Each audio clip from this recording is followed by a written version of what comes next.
150 million years ago, a creature called Archaeopteryx took to the skies. Part reptile, part bird, the creature had teeth, solid bones, and reptilian claws.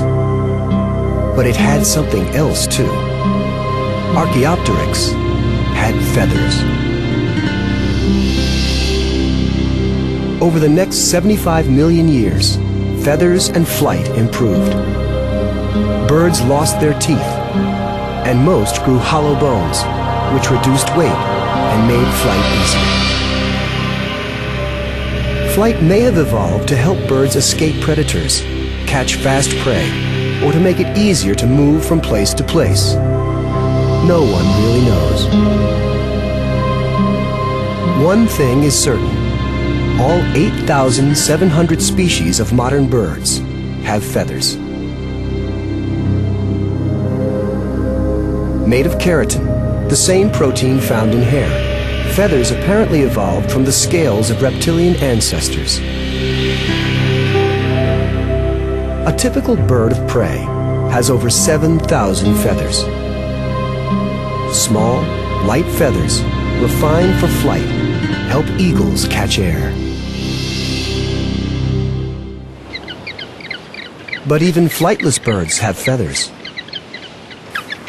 Penguins pack 70 stiff feathers in a square inch.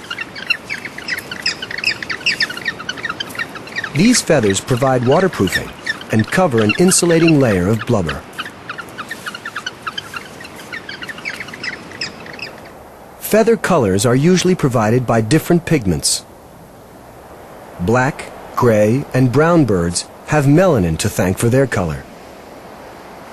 Scarlet ibises owe this splashy red to the keratin found in the shrimp and other crustaceans they eat. All feathered creatures lay eggs too. But nest-building styles range from simple to elaborate.